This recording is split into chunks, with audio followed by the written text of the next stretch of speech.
faut briser le silence et dénoncer toute forme de violence faite à la femme et à la jeune fille. Ces actes ignobles doivent être bannis de la société, qu'il s'agisse des femmes battues, des filles violées ou des grossesses non désirées ou encore des mariages précoces. Des acteurs sont mobilisés pour combattre ce fléau et accompagner les survivantes. Mais tout commence par la dénonciation, d'où l'importance de la ligne 122, un numéro vert mis en place pour assister les victimes en toute confidentialité. Avec notre invité au cours de cette émission, on va parler de toutes les stratégies développées pour pouvoir combattre ce fléau des violences faites à la femme et à la jeune fille. On en parle juste après ce reportage. Les violences sexuelles et basées sur le genre, un véritable fléau à combattre à tout prix en République démocratique du Congo. À Kananga, dans le Kasaï central, des cas de violences sont rapportés chaque jour. Les chiffres sont très inquiétants. Les structures de prise en charge reçoivent environ 240 survivants des violences basées sur le genre par mois. Nous leur donnons des kits PEP. Les kits PEP est composé des ARV pour prévenir les infections à VIH. Nous donnons les contraceptifs d'urgence pour prévenir une grossesse non désirée. Nous donnons les antibiotiques pour autres infections sexuellement transmissibles. Nous donnons aussi les antitétaniques et aussi anti-hépatite B. En plus des violences et agressions sexuelles, un autre fléau qui ravage la communauté, ce sont les mariages précoces. Plusieurs jeunes filles en sont victimes. Mamie a 18 ans. À 16 ans, elle s'est retrouvée enceinte et chassée du toit familial. Je suis tombée enceinte à l'âge de 16 ans. 3 mois après la naissance de mon premier enfant, j'étais de nouveau enceinte. Malheureusement, l'enfant était décédé parce que je n'arrivais pas à bien prendre soin de lui. Je vis chez mon mari, mais dans des conditions très difficiles. Je vends des ananas pour survivre. Lui, il ne travaille pas. Si je ne vends pas, on dort affamé. Si l'histoire de mamie est encore récente, ce problème de mariage précoce remonte, lui, à plusieurs années. Godelive n'avait que 13 ans lorsque ses parents l'ont poussé à un mariage forcé avec un expatrié. Plus de 40 ans après, elle reste encore traumatisée. J'étais en 3e primaire quand les Blancs sont venus ici pour électrifier la zone Ingashaba. Je m'en souviens encore, mon grand frère avait trouvé du travail dans les chantiers. Et un samedi, les Blancs avaient l'habitude de faire la fête. J'étais invitée par mon frère pour regarder la télé à leur compagnie. Ils m'ont donné une boisson sucrée et le matin, je me suis réveillée sur le lit de l'un d'eux. Et j'avais fui pour expliquer la situation à mon père. Quand la famille s'est réunie, ils ont appelé le monsieur. Ensuite, ils m'ont convaincu de l'accepter comme mari parce que c'était une chance pour la famille.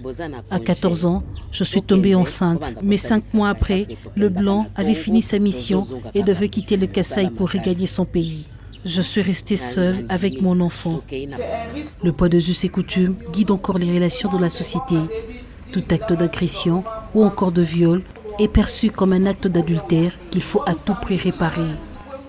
Dans chaque tribu, là, quand une femme a commis un adultère, on doit d'abord réparer cette situation-là. Coutumièrement, l'homme est à côté.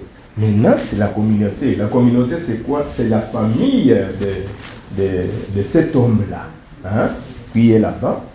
Hein, on répare. L'homme décide maintenant aussi de reprendre aussi sa femme à la maison. On n'est pas à la maison.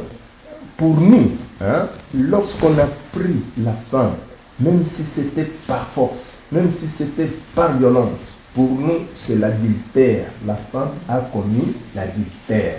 Hier et encore aujourd'hui, les mariages précoces et forcés restent une réalité dans la province du Kasaï central.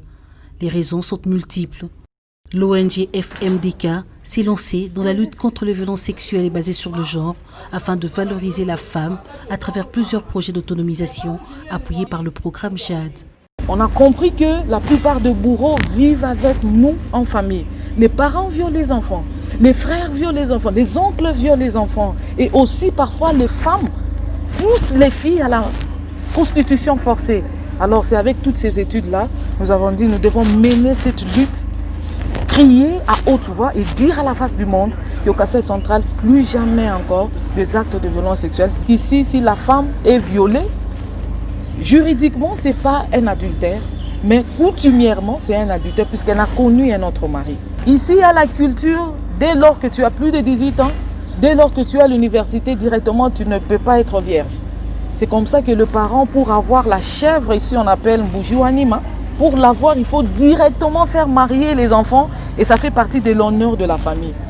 Généralement, ces mariages précoces s'accompagnent de toute forme de violence. Le Fonds des Nations Unies pour la population appuie les centres intégrés de services multisectoriels dans la prise en charge médicale, psychosociale et juridique des survivantes pour une prise en charge de qualité. UNFPA a pris sur lui de former les personnels de santé dans plusieurs formations sanitaires sur la prise en charge clinique de viol. Question à ce que les survivantes puissent avoir des services médicaux de qualité, mais aussi l'appui psychosocial. Tout ça rentre dans le cadre de ce qu'on appelle une approche centrée sur la survivance. Sur le terrain, plusieurs acteurs sont impliqués dans la lutte contre les violences basées sur le genre. Il s'agit d'un combat contre les mentalités. En RDC, des milliers de filles en sont chaque année victimes. En dépit de programmes conjoints JAD qui visent à assurer une prise en charge holistique de cas de VBG à travers de CICM à Kananga, les besoins à couvrir sont encore énormes.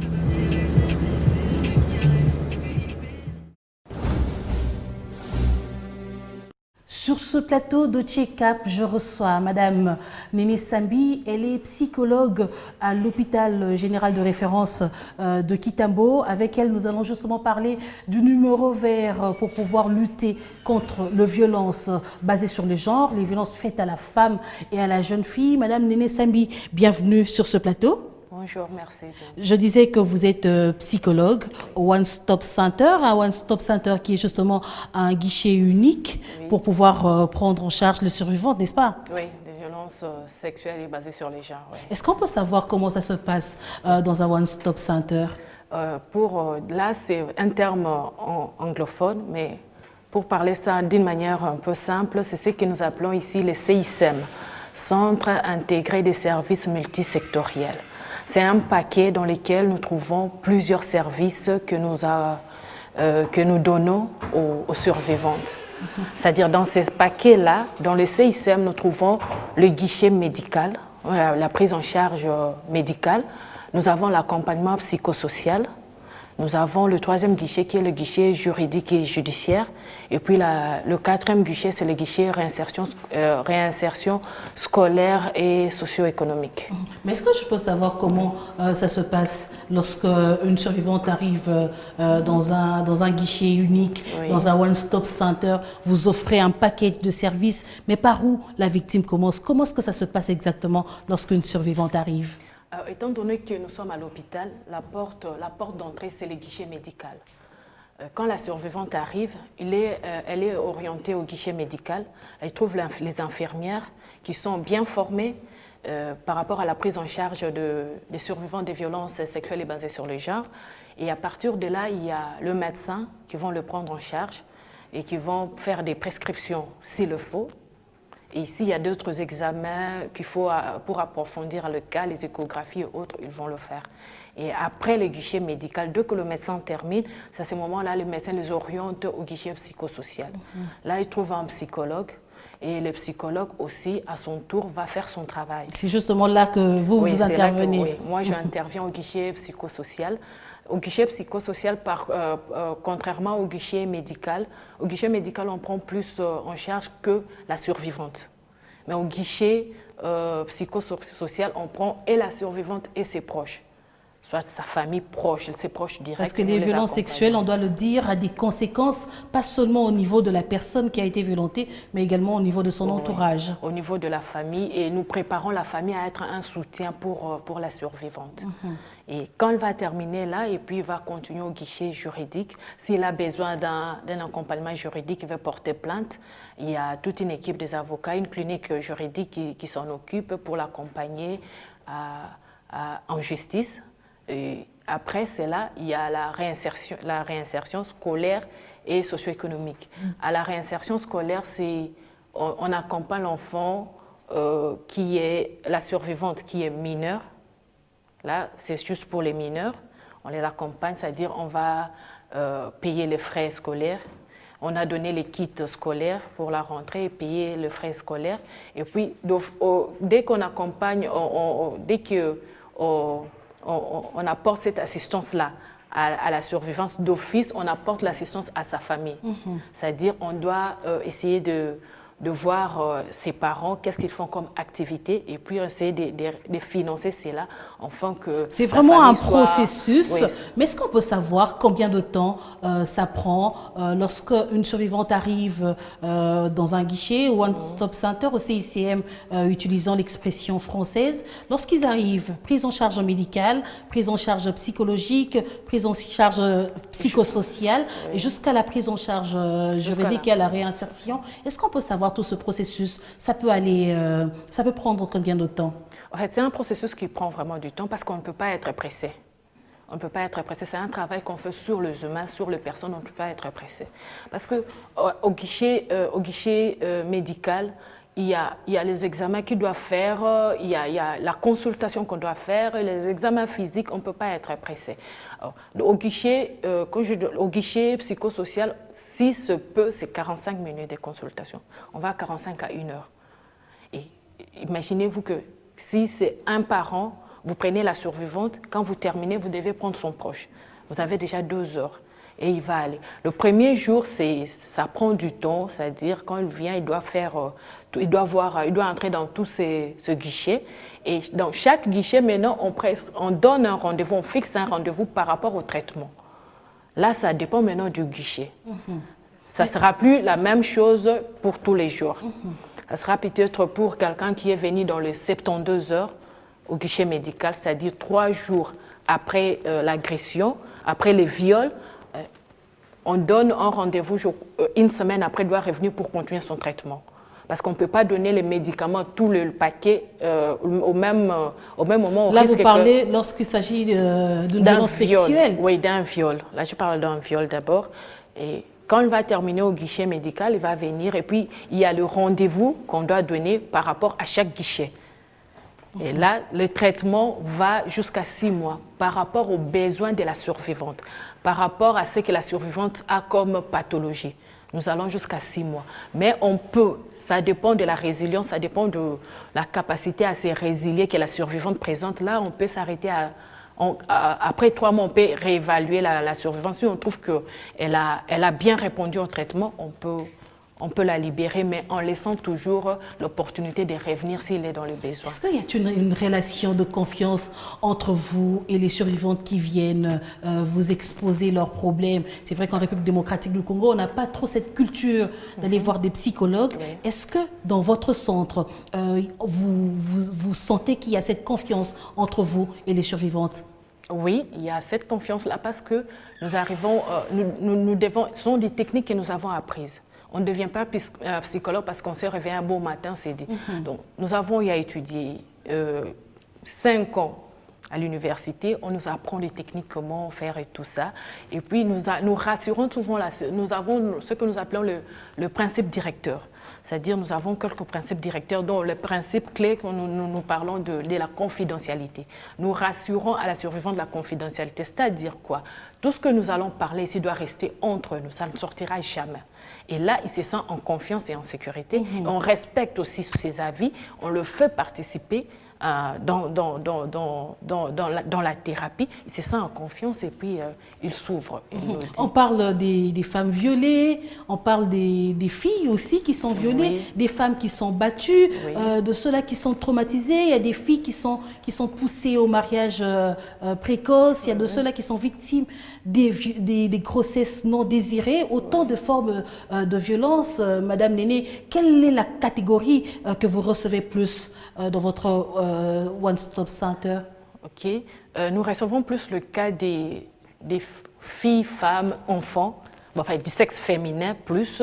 Nous recevons plus le cas des viols. Les filles ou les femmes qui ont été violées. Là, c'est vraiment en grande quantité. Et là, ça dépend de l'âge.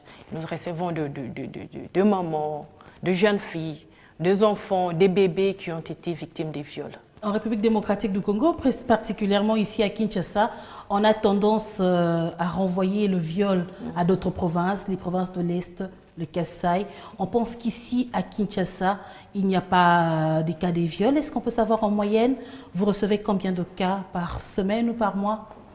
Par semaine, nous atteignons parfois 20 cas par semaine. On peut atteindre, mais ça dépend. Nous sommes à Kitambo. À Kitambo, si nous avons la moyenne de 20, mais le CICM Djil, il y en a plus.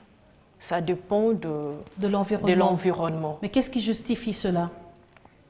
En fait, il y a plusieurs raisons. Il y a aussi le fait qu'à Djil, c'est Tchango, la population elle est un peu plus importante. Il y a aussi beaucoup de cas à Ndjili que le cas peut-être à Kitambo ou Ngaba. Mais rien n'empêche, nous avons de cas en moyenne 20 et parfois on peut aller au-delà. Le dernier cas, est-ce que vous pouvez me parler un peu? C'était quelle histoire? Ok, c'est une histoire qui s'est produite il y a quelques jours. Nous avons reçu une famille, 5 enfants, dont 4 filles et un garçon. Tous ces enfants ont été violés. Les filles? Et les garçons. Donc, les filles ont été violées et les garçons ont été victimes de la maltraitance. C'est-à-dire, les parents ont une entreprise, c'est-à-dire ils sont en train de faire du commerce. À chaque fois qu'ils vont vendre, il y a un frère de l'église qui vient rester avec les enfants. Et ces frères ont commencé à violer les enfants. Comment ils procédaient? Les droguer. Dès qu'ils arrivaient de l'école, ils leur donnaient à manger. Et là, ça se passe à Kinshasa? À Kinshasa, ce n'est pas trop loin dans la commune de Bandalungwa. Et il violait les enfants et après il partait. Et quand les parents retournaient, ils trouvaient les enfants les enfants dormaient, donc sans rien ressentir. Ils ne comprenaient absolument rien. Les enfants ne comprenaient rien. C'est après, on a découvert par la petite de 7 mois qu'on a retrouvé du sang dans ses couches. C'est à partir de là que les parents se sont réveillés pour amener à la police et à la police ils sont venus. Et quand ils sont venus dans notre CICM, ils sont venus pour la petite de 7 mois. C'est quand nous avons écouté l'histoire, on a dit non, ramenez-nous tous les enfants, nous allons vérifier. Et quand ils ont ramené les enfants, nous nous sommes rendus compte que tous les enfants étaient violés. Et les enfants ne savaient pas qu'ils étaient violés parce qu'ils étaient drogués. Un problème très complexe. Vous avez cette lourde charge de pouvoir aider les familles, mais également de contribuer à la lutte contre ce fléau. Il faudrait vraiment que ça cesse. Mais est-ce que vous avez l'impression que les gens connaissent justement ce que vous faites comme travail? Est-ce que les gens ont connaissance de ces structures à Kinshasa ou en République démocratique du Congo? Actuellement, oui. Avec l'équipe de la sensibilisation. Il y a la sensibilisation qui s'est faite maintenant même dans les écoles. Actuellement, les gens commencent à comprendre de quoi il s'agit. Parce qu'il y a des gens qui disent viol, viol, viol. Ils savent pas, ils n'ont pas la bonne information. Ils ne savent même pas quand est-ce qu'on peut parler de l'enfant maltraité. Ils ne savent même pas quand est-ce qu'on va parler de la violence conjugale, la violence domestique. Ils ne le savent pas. Et étant donné que certaines choses font partie de notre culture, ça porte un peu de la confusion. Mais actuellement, avec l'équipe de la sensibilisation, les gens commencent à venir. Et puis, nous avons aussi des cas où les survivantes commencent à sensibiliser aussi à leur tour. Ah ben là, c'est très important. Oui. Nous avons comme un père éducateur. Oui, nous avons des survivantes qui commencent à nous renvoyer maintenant les cas. Mais j'aimerais justement parler du numéro vert. Je l'annonçais au début de cet entretien. Un numéro qui a existé un moment et puis on n'en parlait plus, qui vient d'être réactivé par le gouvernement congolais avec les agences partenaires des systèmes de Nations Unies, des ONG, notamment l'ONG de la Première Dame, qui est également impliquée dans cette campagne du numéro vert. Est-ce que vous pensez que ce numéro réactivé, relancé, va apporter un plus dans votre travail quotidien? Oui. Déjà, ces numéros apportent déjà un plus dans notre travail, dans le sens où nous avons maintenant de cas, on appelle et on oriente directement la personne. Ça permet à la personne de ne pas traîner. Et il revient directement, elle bénéficie d'une prise en charge précoce et efficace. Rapide. Okay? Ça permet dans ce sens-là, c'est vraiment très important. Donc au bout du fil, il y a des médecins, des psychologues? Au bout du fil, les opérateurs, nous avons les opérateurs, il y a les psychologues. Quand la survivante appelle, directement, il y a un psychologue qui l'oriente et qui apporte une assistance psychologique à l'immédiat et qui l'oriente par rapport à la cartographie, par rapport à son lieu de localisation, on l'oriente au CISM ou au centre partenaire qui est plus proche pour qu'elle puisse bénéficier de soins précocement. Dans quel état sont les victimes, ceux qui appellent? Bon, c'est très traumatisant parce que personne s'imagine un jour être victime d'un viol, d'une agression quelconque. C'est très difficile parce que quand vous avez, même quand les survivantes viennent en consultation, vous voyez vraiment que la personne est désorientée, elle est déboussolée avec un regard vide et la personne est vraiment perdue. Et quand vous voyez comme ça, vous êtes dans l'obligation d'apporter votre soutien à l'immédiat. À l'immédiat, même si ça ne sera pas à 100%, mais à l'immédiat, la personne doit se sentir mieux. C'est-à-dire quoi? À notre niveau, nous essayons, au niveau guichet psychosocial, nous poussons la survivante à verbaliser, c'est-à-dire à mettre les mots dans ces mots, c'est-à-dire à mettre le mot M-O-T dans ces mots M-O, Ces douleurs. dans ces douleurs, à s'exprimer. C'est déjà un pas vers la guérison. Et là, il arrive à verbaliser, il arrive à nous dire exactement ce qu'il ressent, ce qu'il comprend, pas ce que les autres disent, ce que lui ressent. Je pourrais donner un exemple. Une fille qui vient, elle a été violée. Et quand elle arrive, on peut dire que ce qui est dur, c'est peut-être le fait que les ravisseurs sont arrivés, les agresseurs, et puis il y a eu la pénétration et autres. Mais quand vous avez une fille pareille, elle dit c'est pas ça son problème, son traumatisme c'est pas ça. Son traumatisme c'est quand il a découvert le visage de son agresseur. Donc, nous sommes obligés d'aider la survivante à verbaliser pour trouver son vrai problème et à partir de ces problèmes-là, nous allons apporter notre soutien. Est-ce qu'il y a des aboutissements heureux, c'est-à-dire des bourreaux qui sont condamnés, arrêtés, condamnés? Oui, le bourreau, la grande partie, la plupart des bourreaux sont condamnés. Parce qu'à un moment, vous disiez... Ils sont condamnés, ils sont en prison. Oui, ils sont en prison. Quand on travaille en collaboration avec notre clinique juridique, notre guichet, ils arrivent à trouver ça. Je n'aimerais vraiment pas trop m'attarder sur l'aspect juridique, mais j'aimerais quand même poser une question. À un moment, vous disiez que la victime a le choix de porter plainte ou pas. Est-ce un choix ou une obligation? Ok, nous, tel que je vous avais dit, nous avons deux principes. Okay? On ne force pas la survivante. On l'explique ce qui doit se faire. On l'explique comment, quelle est l'importance de porter plainte. On l'explique, on lui donne la bonne information. C'est à elle de décider ce qu'elle doit faire. Parce que cette décision-là fait partie aussi de sa guérison. Si elle dit non, moi je veux pardonner, si c'est le pardon fait partie d'un élément de sa guérison et de sa résilience, ok. On va dans ce sens-là. Et si elle veut aller en justice, ok, nous l'accompagnons, mais nous ne forçons pas, nous n'imposons rien, mais on donne la bonne information à la survivante. J'aimerais revenir sur le numéro 122, le numéro vert qu'il faudrait que toutes les personnes peuvent utiliser, pas seulement les victimes des violences sexuelles, mais également l'entourage, les amis dans nos communautés, dans la cité, tous ceux-là qui sont au courant des maltraitances des enfants, d'un cas de viol ou de maltraitance d'une femme mariée, peuvent utiliser le numéro 122 justement pour pouvoir interpeller ou pour pouvoir donner l'information, mais sans pour autant être pessimiste. Je le disais tantôt, ce numéro a existé, vient d'être relancé. Est-ce que vous pensez que cette fois-ci, ça va marcher? Parce qu'on dirait que ça ne concerne que ceux qui sont dans les grandes villes, qui peuvent appeler. Et ceux qui sont dans des coins reculés, qui n'utilisent pas un numéro de téléphone, comment ça va se passer? D'abord, le numéro 122, c'est un numéro qui est opérationnel 24 heures sur 24, 7 jours sur 7, et c'est un appel gratuit. Et puis, c'est opérationnel dans toute la RDC. Dans n'importe quel coin tu seras, si vous appelez, vous allez tomber sur ça. Pour ceux-là qui ont les téléphones, bien sûr.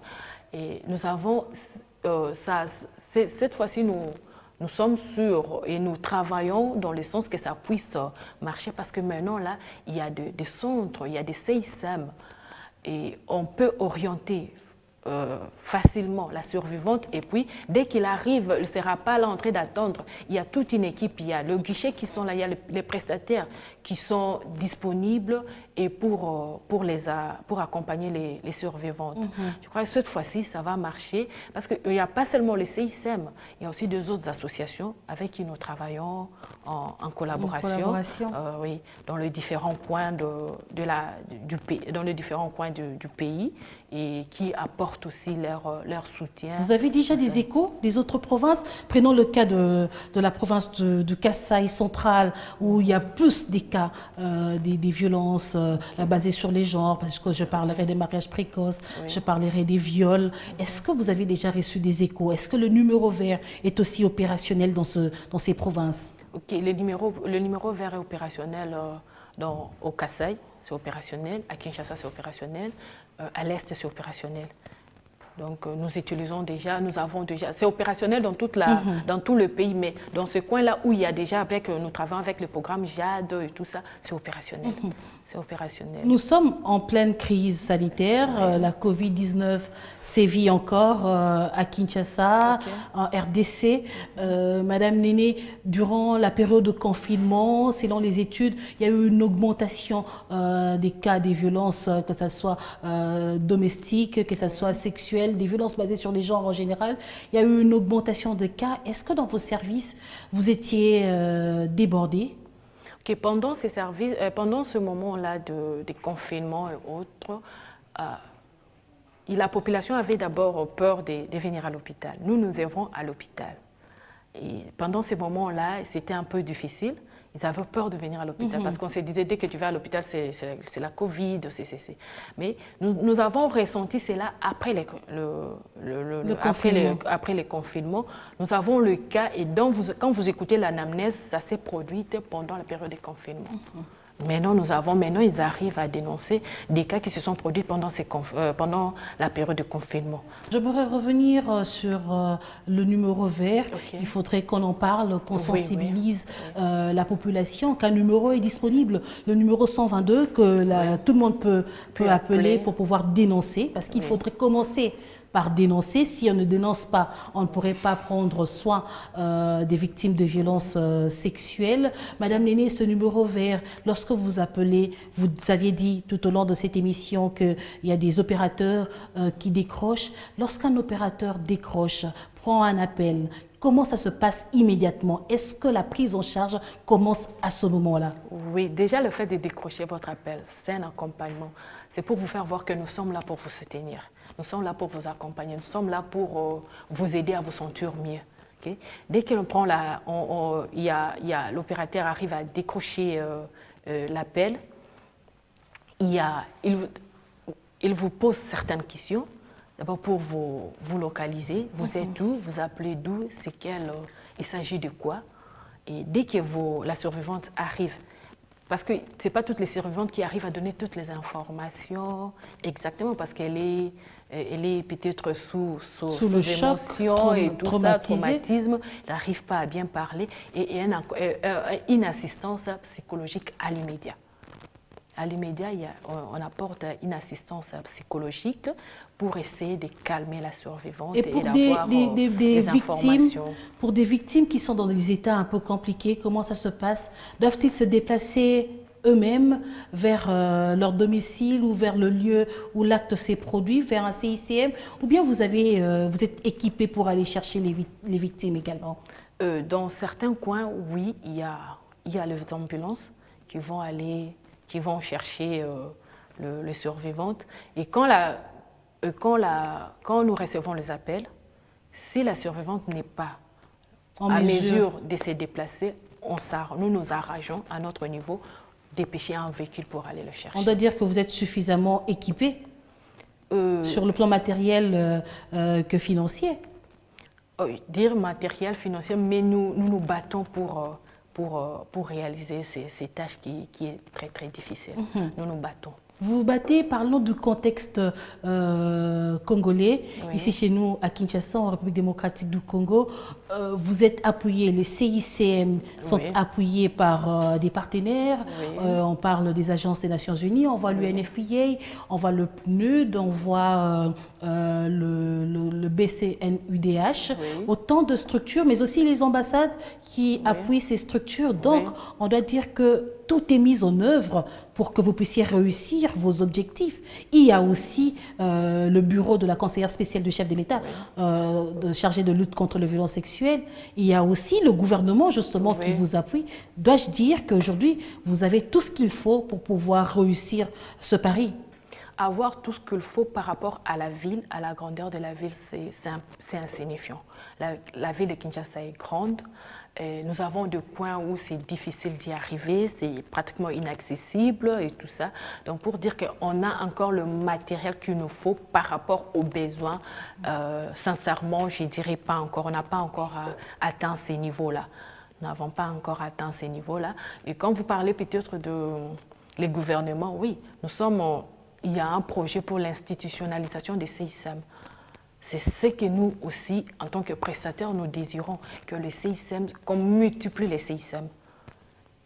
Dans chaque commune, dans chaque quartier, ça sera plus bénéfique au lieu que la survivante quitte peut-être UPEN jusqu'à l'hôpital de Kitambo. Et s'il y a un CICM dans son quartier, ça sera aussi très bénéfique. C'est ce que nous désirons. Lorsque vous dites qu'il faudrait augmenter le nombre de CICM dans la ville, est-ce que vous voulez dire qu'il y aura toujours des cas de violences sexuelles? Pourtant, l'objectif, c'est que ça cesse. L'objectif est que ça cesse, mais nous voulons que la prise en charge soit précoce. Même si il nous reste 2%, mais que la prise en charge soit précoce et à l'immédiat, ça sera plus efficace. Et quand le lieu de la survivante et le lieu de la prise en charge est très éloigné et tout ça, le temps que la survivante quitte pour y arriver, ça peut aussi apporter beaucoup de méfaits. Parce que peut-être quand nous avons peut-être nous avons aussi des cas compliqués.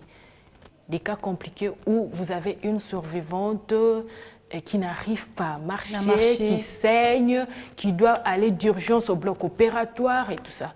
Vous savez, nous avons des cas pareils. Or, si ça traîne dans son lieu où il est, là, parce que le CICM est trop loin, on risque de la perdre. La prise en charge est-elle gratuite? La prise en charge est gratuite dans tout le CICM et dans tout le guichet. La prise en charge, elle est gratuite. Les numéros verts est gratuit, la prise en charge est gratuite.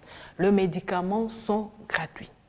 Quand ils arrivent au guichet médical, tout ce qu'on donne comme prescription, tout ce qu'on donne comme médicament, traitement médical, c'est gratuit. C'est-à-dire, au guichet médical, là, je peux insister, nous encourageons les survivantes et leurs familles, si ça arrivait, de venir de plus tôt.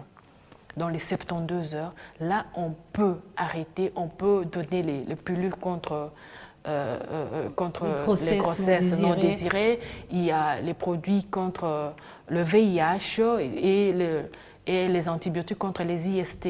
Donc c'est justement pour dire qu'il y a des conséquences. Il y a des conséquences. Après l'acte. Nous avons des grossesses post-viol parce que la survivante a traîné. Elle a traîné, elle est venue après, on ne pouvait plus rien faire. Et là, le cas devient encore compliqué à gérer. Le cas, ça devient encore compliqué parce que là, le traumatisme est encore très élevé, il est encore très accentué, que ce soit sur la survivante, que ce soit chez ses proches. Voilà pourquoi, même pour les cas des violences, des grossesses post-viol, nous, guichet psychosocial, nous apportons notre service pour que la survivante, même après son accouchement, qu'elle arrive à se prendre en main, qu'elle arrive à considérer cet enfant-là et à vivre.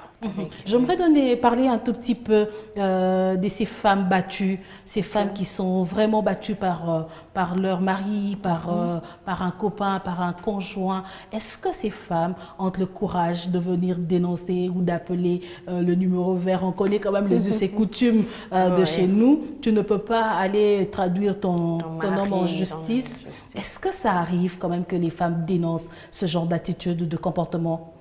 C'est difficile, mais ça arrive. Nous avons des cas pareils où une femme battue, une femme maltraitée qui est venue vers nous pour demander notre assistance. Mais c'est quand même rare. C'est rare. Elles préfèrent souffrir en cachette. C'est rare, oui, mais ils viennent, c'est rare, mais ils viennent. Vous voyez, nous avons, c'est partant de notre société aussi. Tu ne peux pas aller, comme vous venez de dire là, vous ne pouvez pas suivre votre mari, votre conjoint en justice. Il y a cet aspect-là. Il y a aussi l'aspect, bon, je préfère me retirer à l'amiable et tout ça. Que tout s'arrête là. Tout s'arrête là et sans venir, sans demander une assistance au CICM. Madame Néné, on va bientôt finir cet entretien, mais j'aimerais que vous, en tant que personnel de terrain, vous êtes psychologue, c'est vous qui recevez ces survivantes qui viennent vous expliquer leurs problèmes, vous prenez le temps d'échanger avec eux. En termes de conseils, qu'est-ce que vous pourriez dire à ceux-là qui ont ce genre de problème, mais qui se cachent en famille, aux autorités, mais aussi aux partenaires qui doivent vous accompagner? Qu'est-ce que vous pourriez donner comme conseil? Premièrement, à la communauté, c'est-à-dire les personnes qui vivent sous cette violence-là, mais qui restent silencieuses. Ce que nous pouvons dire, c'est-à-dire aucune personne a droit à une vie avec violence. Nous avons tous droit de vivre une vie sans violence. Quelle que soit notre classe sociale, quel que soit ce que nous faisions, nous n'avons pas, la violence ne fait pas partie de notre vie. D'abord, premièrement, c'est ça. Et quand vous êtes victime de cela, il y a des personnes, il y a des lieux, des endroits, il y a les CICM qui sont disponibles pour vous accompagner.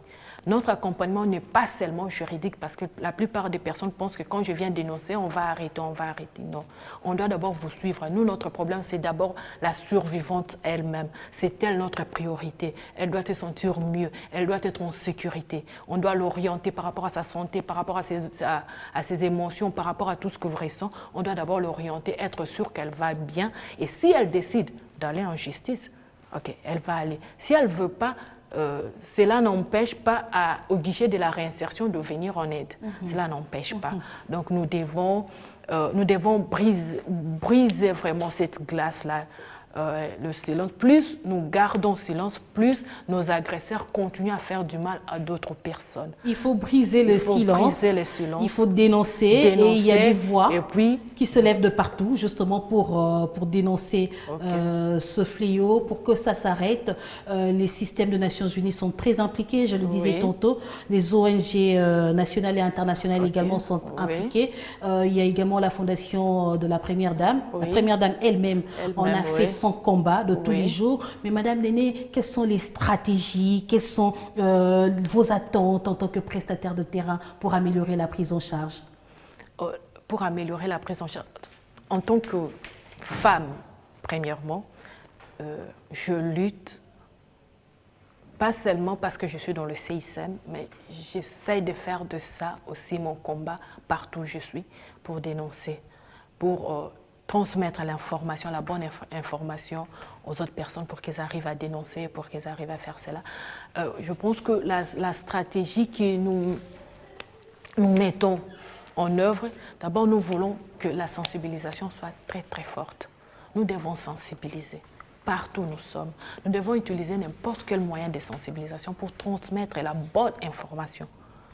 Et quand la personne a la bonne information, c'est à ce moment-là qu'elle va dénoncer.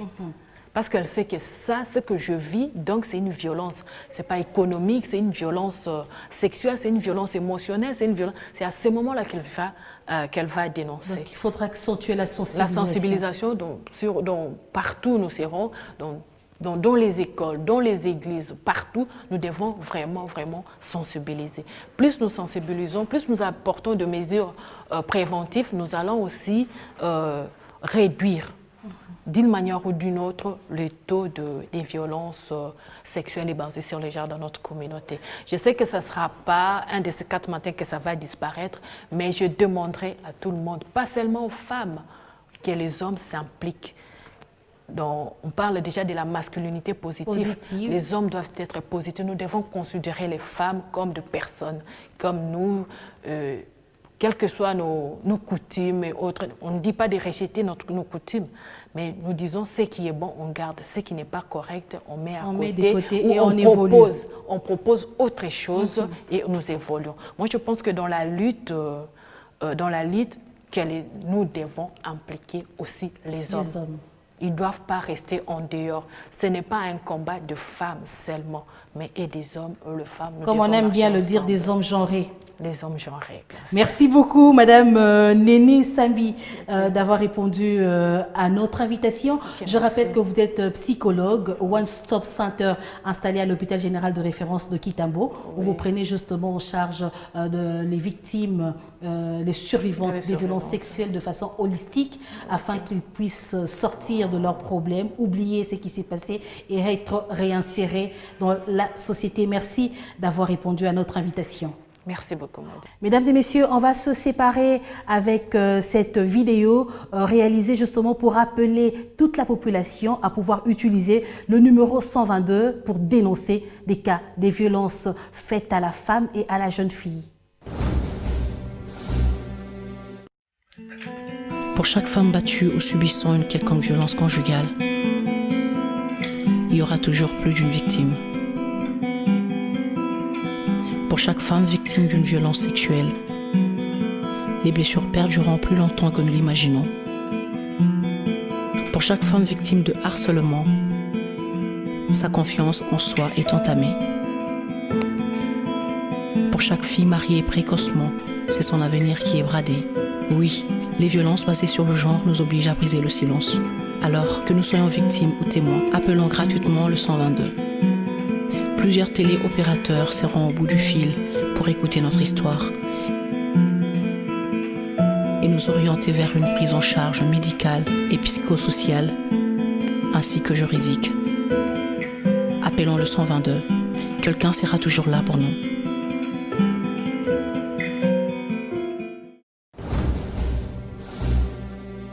Et voilà, c'est la fin de ce check-up. On se retrouve très bientôt sur Biwan Télévision.